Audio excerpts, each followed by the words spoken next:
Ուրիշ նորությունների հյուրն է անվանի նկարիչ Գևորգ Մելտոնյանը, Հայաստանի Հանրապետության նկարիչների միության Արագածոտնի մարզի մասնաճյուղի ղեկավար, հետաքրքիր գրքի հեղինակ եւ առասարակ մի մարդ, ով շատ բազմաոճ աշխատանքներով է հայտնի, ես շատ ուրախ եմ ողջունել ձեզ մեզ մոտ ստուդիայում, Գևորգ, հաճելի է, որ ժամանակ տրամադրեցիք մեր զրույցին, շնորհակալություն։ Շնորհակալություն։ Դե գիտեք, ես ճիշտն ասած պատրաստվելով մեր այսօրվա զրույցին համացանցում փնտրեցի ձեր աշխատանքները եւ հասկացա, որ շատ տարբեր են ձեր պատկերացումները գեղեցիկի մասին, այն առումով, որ կարող եք բնապատկերներ, օրինակ, աշխատանքներում օգտագործել եկեղեցիներ, Երևանի գեղեցիկ շինություններ եւ ոչ միայն ընդհանուր ինչն է բնութագրում ձեզ որպես հեղինակ ձեր կարծիքով, հա։ Նախ շնորհակալ եմ հրավերի համար։ Այո, դուք ճիշտ նկատեցիք, կյանքն ինքնին բազմաբովանդակ է եւ բազմաժանր եւ մենք ես որպես արվեստագետ փորձում եմ գտնել ինձ ընդհանուր ինչ շրջապատող միջավայրում եւ ինչու՞ չէ նաեւ ձուլել ընդհանուր գաղափարի շուրջ արվեստի միջոցով կամ որոշակի հարցեր, որոնք պատասխան գտնում են միայն արվեստի միջոցով։ Իսկ կտավից կտավ անցնելիս միշտ մտածում եք, որ ինչ որ ձեռագիր պիտի պահեք, որպեսզի դիտողը անմիջապես հասկանա, որ սա Գևորգ Մելտոնյանի աշխատանքն է, թե ինչպես կստացվի, ինչպես մուսանկը թելադրի, ինչպես ներշնչանքը կգա։ Այդ գիտեք, դա ինքնաբերաբար ձևավորվում է տարիների ընթացքում։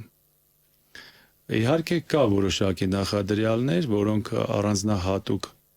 տարբերությունները նկատվում են, ովքեր որ այո։ Իսկ ինչը կառանձնացնեի։ Գիտեք, ես այո կդժվարանամ այդ հարցին պատասխանել, որտեվ հիմնականում նմանատիպ հարցերին պատասխանում են արվեստաբանները, բայց ես մի փոքր կարող եմ մանրամասնել, առանձնահատուկ ոճը դա այն է, երբ որ ռիթմի, գծի, ռիթմի եւ տոնի միջոցով արվեստագետը արտահայտվում է տվյալ, ասենք, իրավիճակի կամ օբյեկտի, թե դիմանկար դա կարող է լինել, այո, նաև երևանյան տեսարաններ քաղաքային։ Այսինքն ռիթմի եւ տոնի միջոցով այդ պուլս, ասեմ, այդ արտահայտես, որպեսզի կյանքը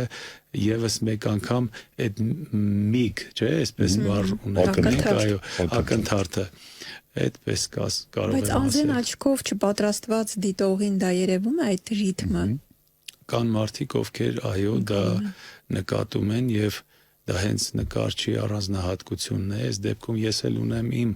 առանձնահատկությունը։ Գևորգ, ես նշեցի, որ գրքի հեղինակ եք, բայց ճշտում մտցնեմ, բանն է, որ ձեր աշխատանքները գնահատել են եւ դրան անդրադարձել են մի գրքում, որը ստացել է Արփիափայլ, երբ Նազան Սուրբ Էջմիածին պատկերագրքում, ինչ առիթով եք արժանացել այդ բարձր պատվին, կպատմեք մեզ, Գևորգ, հա։ Ես ասեմ ձեզ մի փոքր ես ուղղեմ, հեղինակը ես չեմ, հեղինակը Մայրաթոր Սուրբ Էջմիածնի գրատների եւ թանգարանների տնօրեն Հայրասողիկ Քահանան է, որի համար եւս մեկ անգամ առիթից օգտվելով շնորհակալություն եմ հայտնում իր այդ բացառիկ հոգեվորականի, ես եմ դա իմ տեսանկյունն է, վերաբերմունքը մեր մշակույթի ընդհանրապես մեր հարստության, հոգևոր հարստության վերաբերյալ։ Հեղինակը ինքն է եւ այդ գրքում զետեղված են աշխարհահռչակ նկարիչների 15-16-րդ դարից մինչև մեր օրերյա Մայրաթորի մեր հիասքանչ այդ հոյակերտ տաճարի պատկերն է պատկերված, ասեմ մեր նկարիչներից Մարտիրոս Սարյան, Վարդգես Սուրենյան, Սփանոս Թերլեմեզյան, Սարգիս Մուրադյան, պատկերացրեք Եղիշե Թադևոսյան, այսօր մեզ հետ ապրող նաև իմ ավագ ընկեր Շմավոն Շմավոնյանը կա այնտեղ, Միքայել Հարությունյանը կա, նկարիչ երիտասարդ իմ ընկերը, կան բավականին մարդիկ, մի քանիսը մենք այսօր կենթանի ենք, այդպես ասեմ, եւ ես ինձ համար դա անակնկալ էր, ճիշտն ասած, զանգ տվեցին ինձ եւ ասացին, որ ձեր աշխատանքը պետք է զետեղվի այդ հրաշալի պատկերագրքում։ Սա աշխատանքի շնորհիվ է, որ ես անձնուրաց աշխատում եմ որպես նկարիչ, իմ աշխատանքին նվիրված եմ։ Դա է պատասխանը։ Միջնադարյան մշակույթը Հայաստանի, արվեստ այդպիսին, դե դժվար է պատկերացնել առանց մոմիկի, պիծակի, Թորոս Պոսլինի, այսինքն մանրանկարչություն, որմնանկարներ եւ այլն, արդյոք ոգեշնչված եք եղել, հա, այդ աշխատանքներով, երբ սկսեցիք կայանալ, հա, ստեղծագործական ճանապարհում եւ առասարակ ցանկացած արվեստի մարդ ինչ-որ մի բանից ներշնչվում է։ Դա կարող է լինել իր ծննդավայրը, այն տեղանքը, որտեղ որ նա իր մանկությունն է անցկացրել, գիտեք, բազմաթիվ օրինակներ, Մինասը օրինակ, հա, եւ նաեւ կարող է ներշնչված լինել ինչ-որ մի իրադարձությունով, կամ էլ ինչ-որ մի մշակութային ճյուղ, հա, արվեստի մի զարգացում, ի վերջո մեծ ազդեցություն է թողնում իր գեղանկարչական ոճի կամ ինքնաարտահայտչական այդ նրբությունների վրա։ Ձեր դեպքում ինչպես է դա եղել, պատմեք մեզ Գևորգ։ Սիրով, ընդհանրապես արվեստի լեզուն դա, ես կասեի, համաշխարհային լեզու է։ Արվեստի լեզուն միակ լեզուն է, որ չի ճանաչում որևէ, ասենք, խնդրականություն։ Եվ իհարկե մեր մեծանուն մտավորականներից, արվեստագետներից ես էլ անմասն չեմ, ազդեցություն բնականաբար, այսպես ասեմ, ես ազդվում եմ ընդհանրապես ոգեշնչվում եմ կյանքից։ Մեր առօրյա կյանքից եւ հիանում եմ այն մարդկանց աշխատանքներով, որոնք իսկապես արժանի են հիացմունքի։ Այդպես կպատասխանեմ ձեր հարցին։ Որպես ստեղծագործ մարդ, երբ եք համարում, որ աշխատանքը ավարտված է։ Դա դժվար բան է։ Ես անձամբ իմ փորձով ասեմ, ես էլ ինչ-որ բաներ արել եմ իմ չափով, հա, պատկերացում ստեղծագործական, երաժշտական միքսեր եւ այլն, պայմանական։ Էական չէ, այստեղ շատ կարեւոր է ֆիքսվել այն մտքի վրա, որ հաճախ ստեղծագործ մարդը դժվարությամբ է հասկանում աշխատանքը ավարտված է, որովհետեւ չկա սահման կատարելությանը, միշտ կա այդ սկզբունքը, եւ միշտ էլ թվում է, թե այ մի քիչ էլ, մի շերտ էլ, այս դետալն էլ, այստեղ էլ, եւ արդյոք չեք դժվարանում ավարտել աշխատանքը եւ երբ եք այն համարում ավարտված, խնդրեմ։ Գիտեք, տրամաբանական ավարտ գոյություն ունի։ Յուրաքանչյուր աշխատանքի մեջ կա տրամաբանական ավարտուն վիճակ։ Իհարկե կա նմանատիպ զգացողություններ, որ այնքան է տարվում աշխատանքի process-ով, որ գուցե եւ հետո նայելուց արդեն հասկանում ես, որ այս ինչ որ մի բան ավելորդ էր։ Բայց ես այդպես չեմ համարում։ Ես կարծում եմ յուրաքանչյուր աշխատանք, երբ որ տրամաբանական իր ավարտն է ունենում, դա արդեն ստացված աշխատանք է, անկախ նրանից կքննադատենք, ենթադրենք, կհամեմատենք այս կամ այն աշխատանքի հետ, ես կարծում եմ, որ դա այդպես է։ Ոգեշնչման թեման ուզում եմ շարունակել, որովհետև ձեր արվեստում երևի թե առանցքային դերը ձեր ծննդավայրն է խաղում, աշտարակը։ Եվ հայտնի է, որ աշտարակը բավականին հայտնի էր եկեղեցիներով, բազմաթիվ եկեղեցիներով եւ անգամ ասում են, որ Մարտիրոս Սարյանը գալիս էր կարմրավոր եկեղեցի, որպեսի կարոտն առնի անի, քանի որ գմբեթավոր եկեղեցի էր եւ շատ նմանություն էր գտնում։ Դուք եք ձեր կտավներում շատ եք պատկերում եկեղեցի։ Ասում եք, որ արվեստը սահմաններ չի ճանաչում, ազգություն չի ճանաչում։ Այսօր մենք շրջապատված լինելով տարբեր տեսակի հարևաններով, ոչ բարեկամ հարևաններով խնդիր ունենք հենց եկեղեցիների հետ կապված։ Արվեստի միջոցով, նկարչության միջոցով ինչ խնդիր կարող ենք լուծել այս պարագայում պատմության համար։ Այո, ճիշտ նկատեցիք, պատահական չէ, որ ես շատ եմ սիրում մեր ճարտարապետությունը, հատկապես քաղաքային լանդշաֆտում, օրինակ ասենք, կամ գյուղական միջավայրում մեր եկեղեցիները, որոնք հոյակերտ են եւ բացատրություն ես չեմ կարող տալ, դա զգացողություն է իհարկե։ Խնդիրը շատ պրոբլեմատիկ է, այո, մանավանդ այսօր, եւ պատահական չէ, որ այս տարիներ շարունակ անդրադառնում են պատմանեկարչությանը, այսինքն այդ ոճին։ Իհարկե, ես դիմանկարներ եմ անում, ինչպես նկատեցիք, շարժ բնութագրելով մարդու հոգեկան, այսպես ասած, հոգեկերտվածքը, ծաղրանկար կոչվածը, դա էլ եմ շատ սիրում, ինչ որ մի բան սուր արտահայտել։ Ընդհանրապես արվեստի խնդիրը արտահայտելն է ինչ որ մի կարևոր մաս։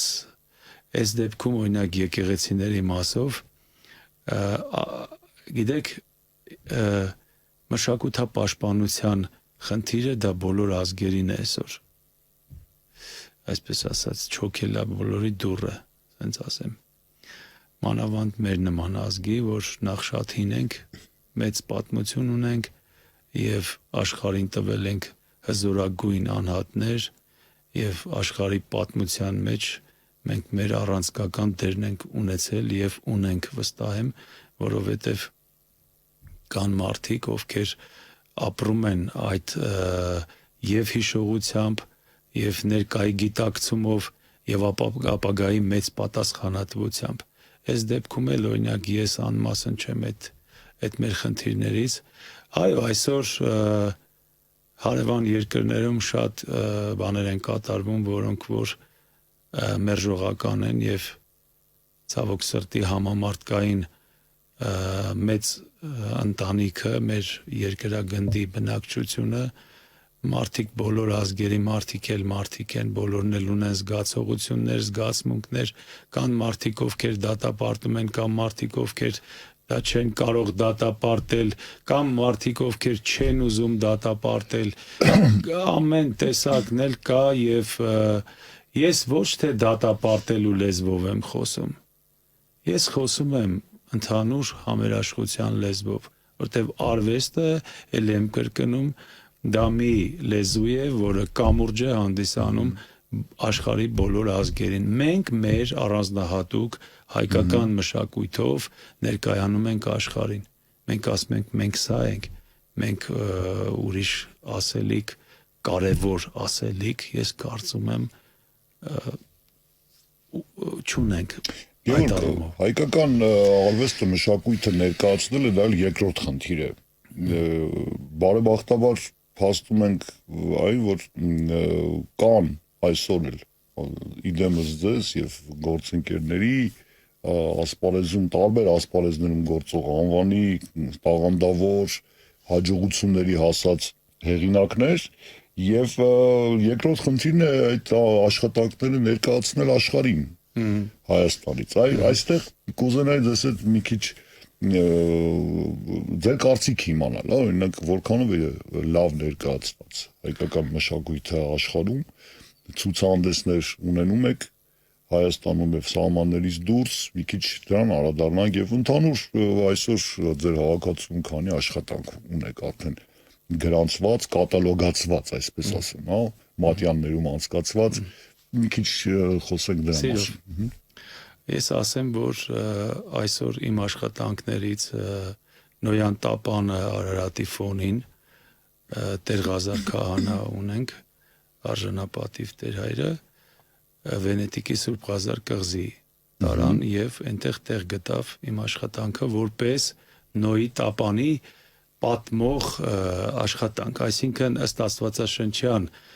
մեր որ կարդում ենք այն կանգունները, չափերը եւ այլն, ինչպիսի տեսք է ունեցել Նոյան Տապանը։ Եվ մենք միասին համատեղ քննարկումների արդյունքում եկանք մի համոզմունքի, որ այդ աշխատանքը նկարեցի եւ այդ նկարը այսօր Վենետիկի Սուրբ Ղազար կղզում է։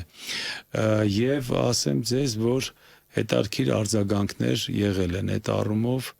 Նոյան Տապանը այսպիսինն է եղել, օրինակ, ես հիմա չունեմ ինձ այդ աշխատանքը, իմ կայքում կարող են մտնել եւ նայել ովքեր ցանկություն կունենան, Գևորգ Մելտոնյան եւ Facebook-յան էջ ունեմ եւ Instagram-յան էջ ունեմ։ Իսկ ինչ վերաբերվում է ցուցահանդեսներին, Ես խմբակային ցուցահանդեսների մասնակցում եմ, հատկապես մեր նկարիչների միությունում, որոնք անցկացվում են, ծրագրեր ունեմ իհարկե եւ Ռուսաստանի Դաշնությունում, հատկապես Մոսկվայում այդպիսի ծրագիր ունեմ ես, Աստված առաջ, եւ կհաջողվի կարծում եմ, իսկ հավաքածոյի մասով ասեմ ձեզ, ես կոնկրետ չեմ կենտրոնանում թե քանի աշխատանք ունի, իհարկե ունեմ աշխատանքներ, որոնք որ անձամբ պահում եմ ինձ մոտ եւ չեմ վաճառում, չեմ հրաժարվում այդ աշխատանքներից, այսպես ասած, իսկ աշխարհի տարբեր երկրներում եւ տարբեր հավաքածուներում ես ունեմ մեծ թվով աշխատանքներ, հատկապես մեր ճարտարապետությանը նվիրված եւ ինձանից սիրով գնում են կան մարդիկ, ովքեր գնում եւ տանում են իրենց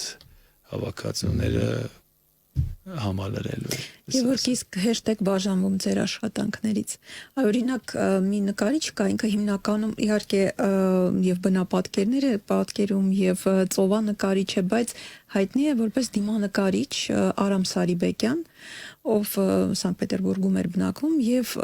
շատ հայտնի դարձավ, անգամ Գինեսի ռեկորդների գրքում է գրանցված, որ նկարում է հայտնի մարդկանց շատ արագ եւ շատ նման, գրեթե կարծես այսպես չեմ ուզենա ասել ֆոտոյի նման, բայց շատ նման է եւ նկարում եւ նվիրում է այդ կտավները։ Երբ հարցրեցի իրեն մի առիթով, թե որ նկարից երբեք չի բաժանվի, ասաց մայրիկի դիմանկարից։ Կա այդպիսի նկար, որից երբեք չեք բաժանվի եւ առհասարակ ինչպես եք նվիրում կամ բաժանվում ձեր աշխատանքներից։ Ասեմ ձեզ, ընդհանրապես ես չեմ համարում դա բաժանում։ Ես համարում եմ դա կիսվել։ Կյանք տալ։ Կյանք տալ, այո, որովհետեւ դու ստեղծել ես, ես ես ասեմ մի փաստ ունեմ մի շատ լավ հավակնորդ, ով բավականին թվով աշխատանքներ է ինձանից գնել ես վերջերս, պարոն Հովհաննիսյանին ողջունում եմ, եւ ասում է քո գործերը, ասում է ինձ էներգիա են տալիս, ասում է, երբ որ ես իմ միջավայրում անընդհատ առնչվում եմ պարբերաբար,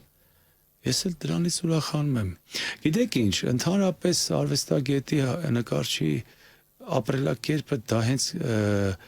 բազմապատկելու, կիսվելու համար է։ Ոչ միայն ուրախությունները, գեղեցիկը, օրինակ ասենք ծաղիկներ կամ ինչ-որ տեսարաններ, ոչ խնդիրները բարձրաձայնել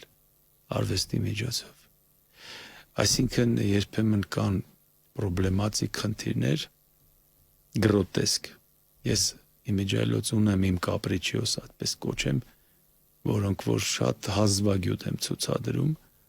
եթե ցանկություն լինի, սիրով կարող եք գալ այցելել, ես ձեզ ցույց կտամ,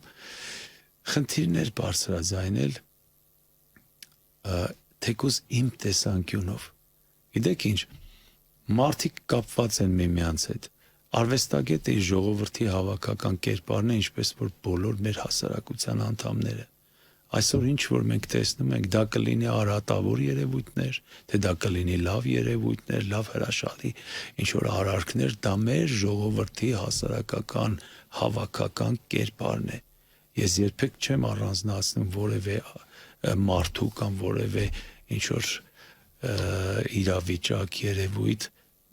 մեզանից։ Կան օտար զգացողություններ որոշակի ասենք երևույթների հանդեպ եւ այդ նույն զգացողությունները վստահ եմ բոլորի մոտ են առաջանում, որտեվ անսխալական մարդիկ չկան։ Մենք բոլորս աշխատում ենք մաքրվել։ Նկատի ունեմ այն մարդիկ, ովքեր ցանկություն ունեն, որտեվ շատ դժվար է մաքրվելու process ապրել կյանքում եւ արվեստը մշակույթը ընդհանուր առմամբ օգնում է որպեսզի մարդիկ զուլալ մաքուր մտածեն, մաքուր տեսնեն։ Օրինակ ասույթներ կան, որ կան մարդիկ, ովքեր ասում են, դե արվեստը ոնց որ ասած բան է, էլի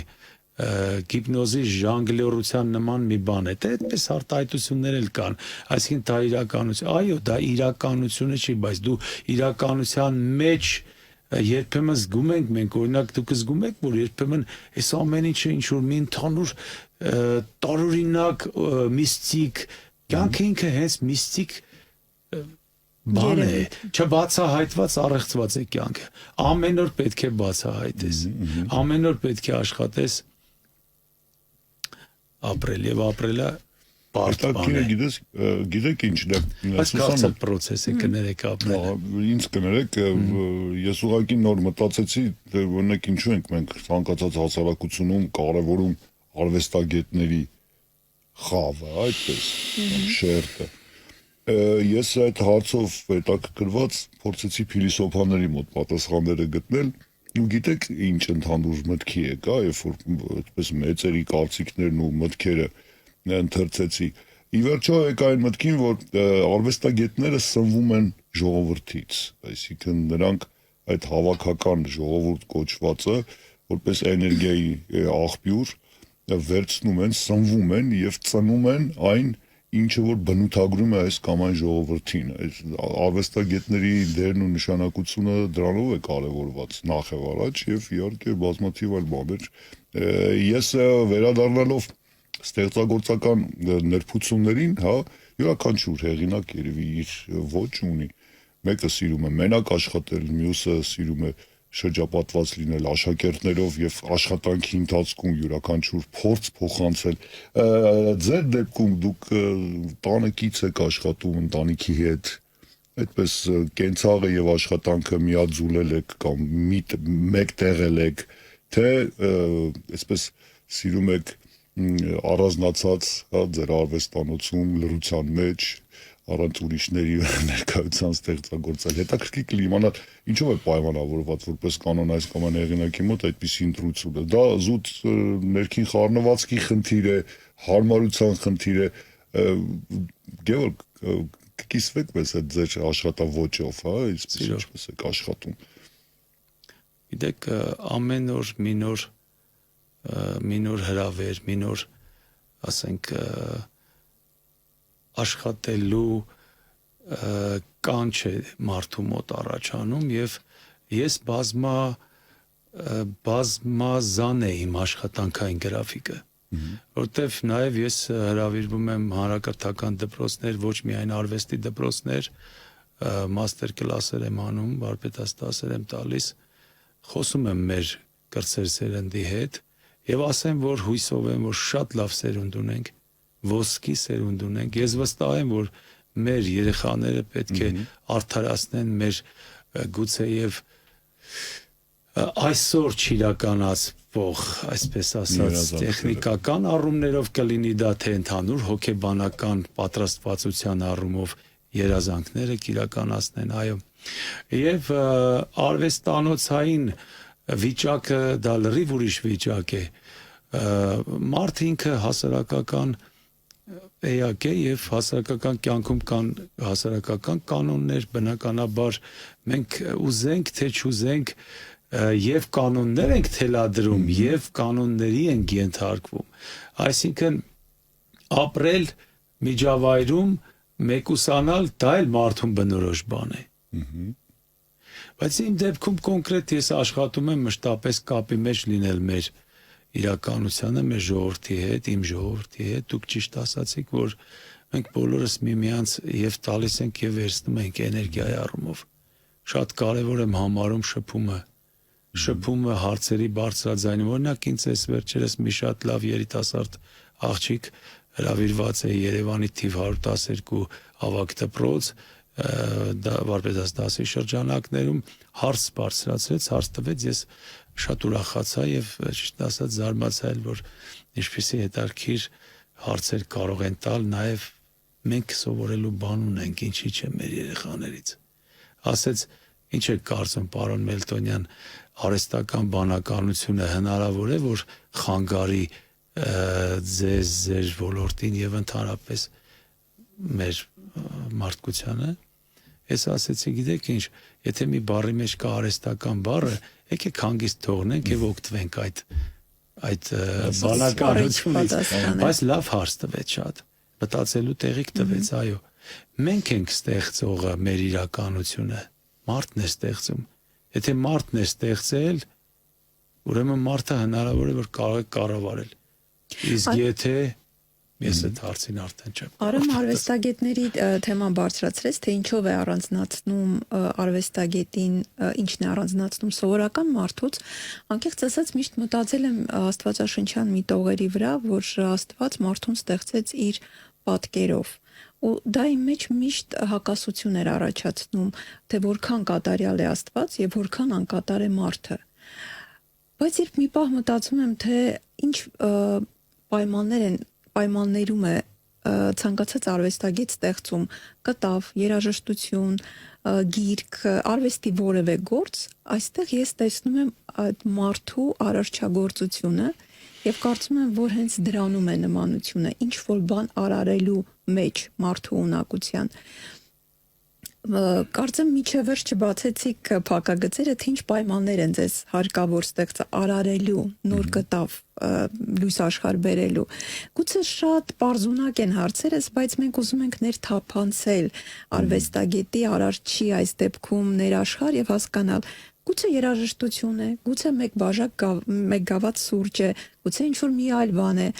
Կպատմեք այն թույլատրելի սահմանում, որ ներթափացենք ձեր այդ արարչագործական աշխարհ։ Ես երաժշտությունն էլ եմ գրում, այսինքն ստեղծագործում եմ նաև կոմպոզիցիոն երաժշտական աշխատանքներ ունեմ, այո։ Որ ժանրում։ Չեմ կարող ասել, որտեվ ես պրոֆեսիոնալ ինչպես պրոֆեսիոնալի կոչում չունեմ այդ առումով երաժշտության մեջ, բայց միստիկ ավելի այդպես չեմ կարող բացատրել, չեմ հրապարակել աշխուժները պրոֆեսիոնալ չէին, բայց արժանապատվություն են թողել։ Այո, գուցե եւ ես վստահ եմ, որ այդ աշխատանքները իրենք կապրեն եւ դեռ պետք կգան մեր ծերուններին, մեր սերունդ, մեր թող ամպագորգոր չհնչի, բայց երբ որ ես եղել են առիթներ նվագել եմ, տարբեր ազգերի մարդիկ են եղել ներկա, բոլորը դաշնամուրի վրա, սինթեզատոր դաշնամուրի վրա եմ ստեղծագործում, տարբեր ձայներ եմ համադրում նաև, այդպես։ Գիտեք, ստեղծագործելը դա ամեն օրվա ուղեղի աշխատանքի ապրելակերպի առանձնահատկություն է։ Պատահական չէ, որ երեխաներին դպրոցում սովորեցնում են կերպարվեստ եւ երաժշտություն, դա մարդու 5 զգայարանների կարևորագույն լսելու եւ զգալու, տեսնելու եւ նկատելու, զգալու համար է, հոգեվոր սնունդ ստանալու համար է, աչքերը եւ ականջները։ Համը, շոշափելը, հոտը դա մեր կենթանական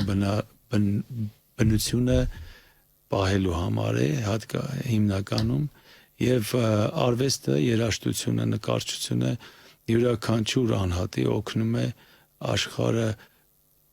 ճանաչել եւ գնալ դեպի մայր բնություն։ Այսինքն մայր բնությունից եկել ենք եւ գնում ենք դեպի մայր բնություն։ Այդտեղ է որ արժևորվում է ընդհանրապես յուրաքանչյուր ստեղծագործության, կարևոր ստեղծագործությունների մասին է խոսքը, իմաստը։ Այդպես էլ չնկարագրեցիք պայմանները։ Պայմաններ չկան։ Ես չեմ սպասում պայմանների։ Ինձ համար յուրաքանչյուր էմոցիոնալ եւ մտավոր ազդակ առիթ է անդրադառնալու այս կամ այն իրավիճակին եւ թեմային եւ արտահայտվել իմ լեզվով։ Այսինքն ծրագրավորված չեք վերցնում վրցինը, ինչ որ բան ներքին մղում պետք է լինի, որ ամեն ինչ թողնեք եւ անցնեք նստեք կտավի մոտ։ Գիտեք, հասցնում եմ ես, փառք Աստծո, այսինքն ամեն ինչ թողնել, ես մի քիչ հումորով պատասխանեմ ձեզ, հասցնում եմ իմ առօրյա կյանքում ապրել եւ կիրառել որոշակի։ Մենք ցանկանում ենք, որ ամեն ինչ այս կյանքում հասցնեք, ոչինչ կիսատ չթողնեք, կարողանաք ամբողջությամբ միջև վերջին կաթիլը հանել այն ամենը, ինչ ներսից ուզում եք դուրս տալ, որովհետև լինում է այդպես կիսատ վիճակներ եւ արվեստի մեջ դա շատ արագ երևում է, հավատացնում եմ ձեզ, անմնացորդ տրվեք ձեր սիրած գործին եւ ի վերջո դրանք բոլորն էլ վերածվում են այն հոյակապ աշխատանքների շարքին, որը տարի ընդլայնվում է եւ ձեզ անսպառ ստեղծագործական միտք ենք ցանկանում ամենակարևորը շնորհակալություն որ եկաք հարգելի ռադիոլսողներ մեր հյուրն էր Գևորգ Մելտոնյանը Հայաստանի Հանրապետության նկարիչների միության Արագածոտնի մարզի մասնաճյուղի ղեկավար անվանի գեղանկարիչ եւ հուսանք որ մոտ ժամանակներս երբ առիթ կունենաք մեզ մոտ լինել կպատմեք նոր ցուցահանդեսի մասին իդեպ այսօր որևիցե պատկերասրահում որևիցե ցուցասրահում կամ միգուցե ցուցահանդեսի շրջանակներում հնարավոր է տեսնել ձեր աշխատանքները կա ինչ-որ թանգարան որտեղ որ ներկայացված են ձեր գործերը որպես ավարտ կներկայացնեք որտեղ մեր ունկնդիրները կարող են ծանոթանալ ձեր աշխատանքներին բացի իհարկե համացանցից ես դա չեմ համարում դա ընդհանրապես պատկեր է իրականում աշխատանքները որտեղ կարող են տեսնել այո հիմա Պերշպրոշյանի աշտարակի թանգարանում, տուն թանգարանում բացվել է մի սրահ, որը անվանի աշտարակցիներ այդպես է այդ սրահի նպատակը եւ ես ունեմ մի աշխատանք մշակույթի նախարարությունը Հայաստանի Հանրապետության հաստատեց, որ այդ աշխատանքը պետք է մշտական ցուցադրություն ունենա այդտեղ եւ իմ կենսագրական փեղկով այսպես ասեմ, սիրով կարող են գալ աշտարակ այսօրվանից կակրասը ինչպես ամսի 16-ին թե 17-ին թանգարանների օրն է, եկեք ամբողջնեք, այո, տեսեք մեր հրաշալի աշտարակյան 18-ին Կիրակի օրն է։ Գուցե, հա, ես ճիշտ ասած անգիր չեմ հիշում, հա։ Ինչ է պատկերված այդ մեկ կտավում հին ու նոր աշտարակը, այսինքն Կարմրավորի այդ 7-րդ դարի 4-5-րդ դարի մենք ծիրանավոր եկեղեցի ունենք նաև ընդհանրապես աշտարակը 5 եկեղեցիներ ունի եւ պատմությամբ շատ հարուստ բնակավայր է աշտարակը ունի անհիշելի ժամանակներից Քասախգետի այդ արվիթում ենք ասում մենք տեղացիներս մի հրաշալի տեղ է որ կարող են յուրաքանչյուրը ցանկացողը գալ եւ վայելել։ Եվ իմ աշխատանքը կգտնեն նաեւ Պերշպրոշյանի տուն թանգարանում, նաեւ իմ արվեստանոցում։ Շնորհակալություն շատ, հաջողություն ենք ցանկանում։ Շարունակում ենք ծրագիրը։ Փոխադարձ հաջողություն ձեզ։